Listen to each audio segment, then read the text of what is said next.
Alright, welcome back to another night of our Halloween horror movie marathon. Tonight's movie was Horns.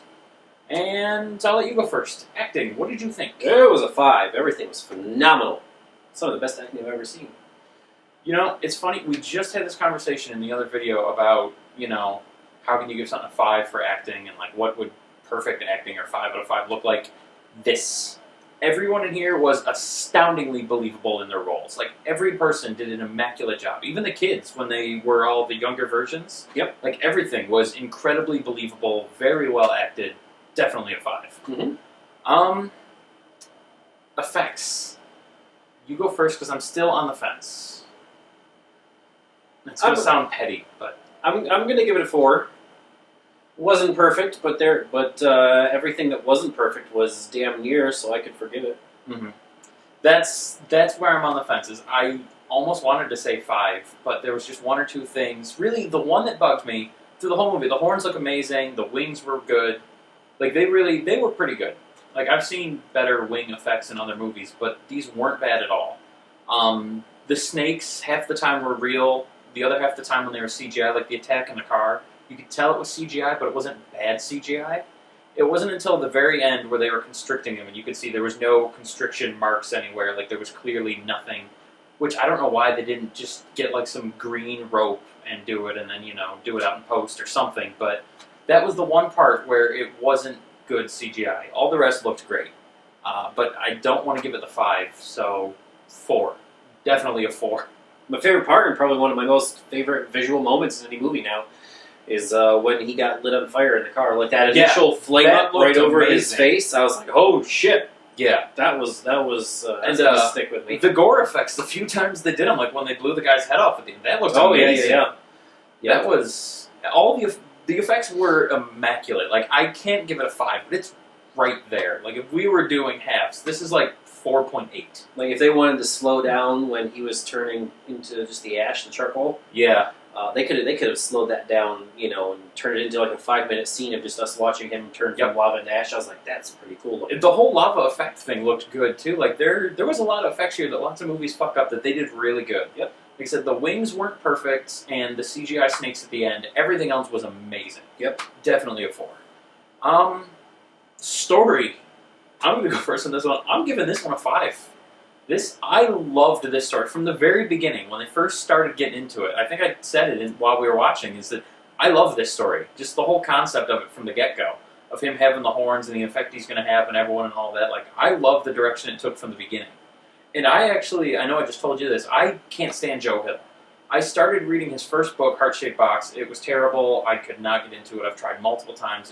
It was a garbage book. So I kind of wrote him off as an author. And I know we watched another one of his movies. I don't remember what it was, but watching this, I'm tempted to go back and read his other books now, because I love this story a lot. Well, it could, It could differ from the book, but I'll give it a shot after this. This is definitely a 5 for me. What do you think, story-wise? This one I am on the fence about, because, man, was it damn good. But I don't know if it was perfect.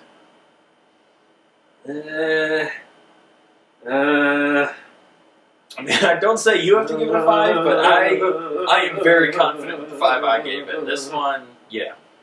This was incredible for story. I have not been that drawn into a movie in a while.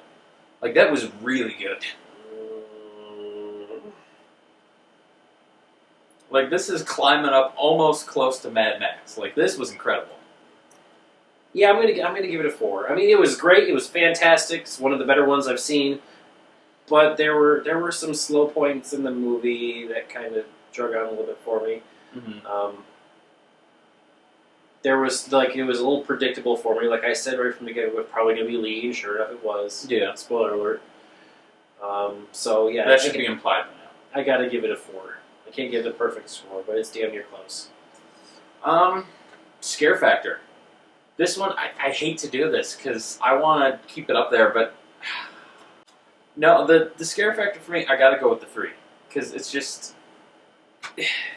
There's a lot of amazing scenes, a lot of it looked great, and it had the scare thing, the dude's head, and the drowning, just so many different scenes of it were, they had that good intensity and the good scare and the shock, but it's just...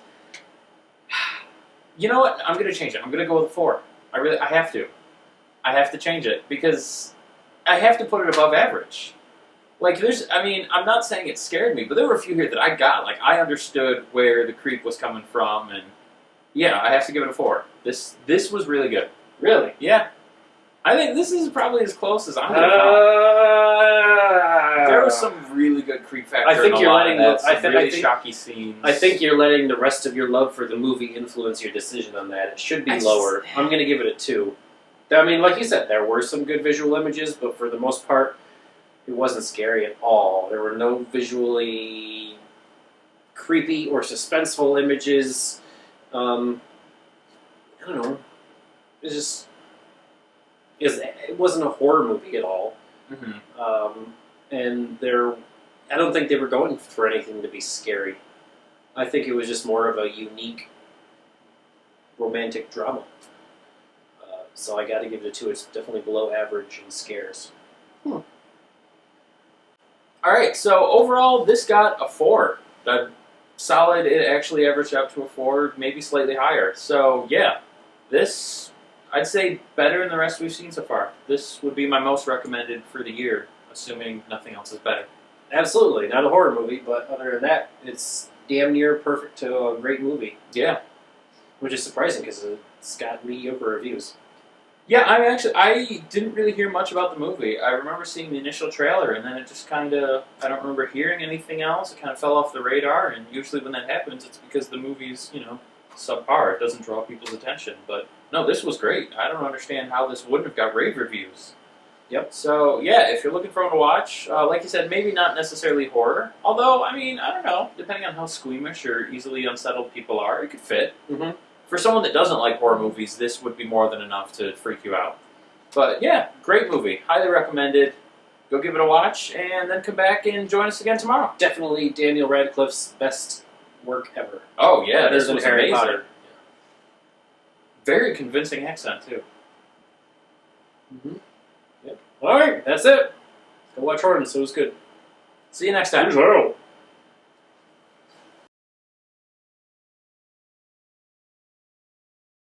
I'll give it a 3. Like, Really? I can't say it was above average, but it's at least average. Like, there was some really good scenes, some really intense stuff. The part where they blew the guy's head off, I don't know necessarily scary, but just the shock and awe from it.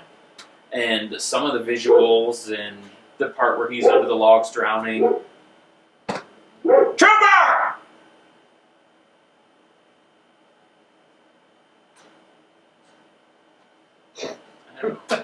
I hate that fucking dog. So I gotta start that all over again.